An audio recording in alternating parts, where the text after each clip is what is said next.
সুধীমণ্ডলী এবং আপনারা যারা শুনছেন, প্রায় 200 বছর আমাদের দেশ ব্রিটিশ সাম্রাজ্যবাদের কবলে ছিল।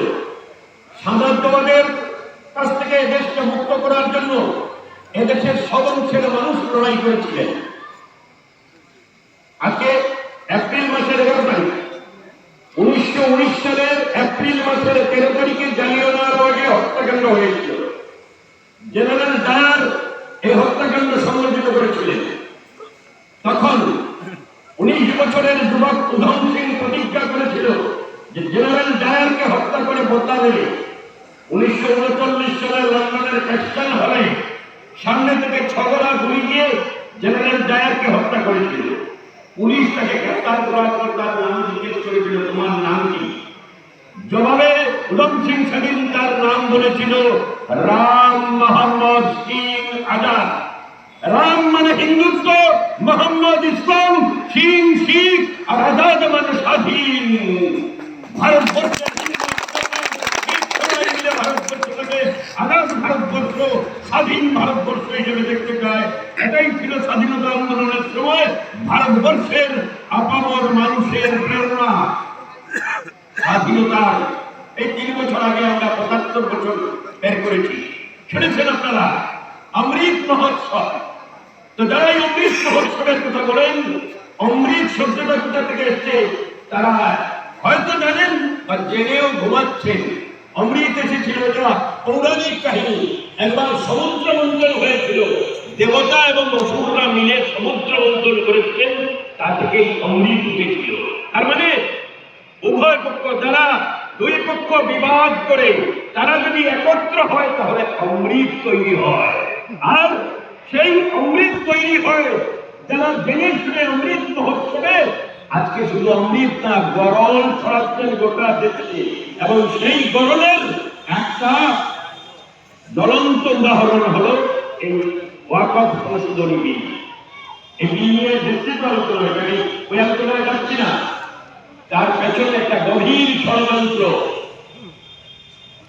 সংখ্যালঘুদের জমি গ্রাস করা। কারণ বড় বড় শহরগুলিকে, মুম্বাই থেকে শুরু করে দিল্লি, বেঙ্গালুরু, লখনৌ, সেখানে প্রচুর জমি ওয়াকফ আছে। রিয়েল এস্টেটের ব্যবসায়ী যারা, তাদের কাছে এই জমি বকলমে তুলে দেওয়ার জন্য একটা গভীর ষড়যন্ত্র করা হয়েছিল। এবং এটা শুধু মুসলিমদের এই জমি দখলের ষড়যন্ত্র না। যেদিন এই ওয়াকফ বিল পাস করা হলো তার পরদিনই আরএসএস এর পত্রিকায় তাদের এক স্যান্ডেলে বেরিয়েছে খ্রিস্টানদের মিশনারিদের বিরুদ্ধে। তার মানে সমস্ত সংখ্যালঘু অংশের মানুষের বিরুদ্ধে যুদ্ধ ঘোষণা করা এই ষড়যন্ত্র চলছে। এটা আমার দেশের ধর্মনিরপেক্ষতার উপরে আঘাত। আমার দেশের যে পবিত্র সংবিধান 1949 সালের 26শে নভেম্বর গণপরিষদের যে সংবিধান গৃহীত হয়, 1950 সালের 26শে জানুয়ারি থেকে যে সংবিধান মূলে আমরা শাসিত হয়ে আসছি, সেই সংবিধানের মূলে কুঠারাঘাত করা ছাড়া আর কিছু না। তাই এই যে লড়াই, এটা শুধু ইসলাম ধর্মাবলম্বীদের লড়াই না, শুধু মুসলমানদের লড়াই না। যারা এদেশকে ভালোবাসেন, এদেশের সংবিধানের পবিত্র মানুষের লড়াই। তারা এই যে যুদ্ধ, এই যুদ্ধকে রুখা যায় না। এবং এই একটা না, একটার পর একটা আক্রমণ সংগঠিত করছে। জিনিসপত্রের দাম বাড়াচ্ছে, এই ভাগে গ্যাসের দাম 50 টাকা সিলিন্ডার বাড়িয়ে দিয়েছে, 800 দেশের জলবায়ু ঔষধের দাম বাড়িয়ে দিয়েছে। মানুষের দৃষ্টি ওই দিক থেকে সরিয়ে দেওয়ার জন্য এই সমস্ত গভীর ষড়যন্ত্র করছে। তাই আমাদের যে জ্বলন্ত সমস্যা, এই সমস্যার লড়াইয়ের সাথে এই ওয়াকফ বিল, যেটা সংবিধান বিরোধী, গণতন্ত্র বিরোধী, এই বিলের বিরুদ্ধেও, এই আইনের বিরুদ্ধেও সমস্ত অংশের গণতন্ত্রপ্রিয় মানুষের যে মিলিত প্রতিবাদ ও মিলিত লড়াই, এটাকে আরো তেজি করতে হবে।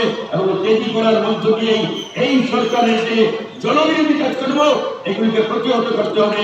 এবং শুধু প্রতিহত করতে হবে না, আগামী দিনে যারা একটার পর একটা এরকম জনবিরোধী কাজ করে যাচ্ছে, তাদেরকে ক্ষমতার মসনদ থেকে ছিঁড়ে ফেলে ছাড়া ভারতবর্ষের মুক্তি নেই।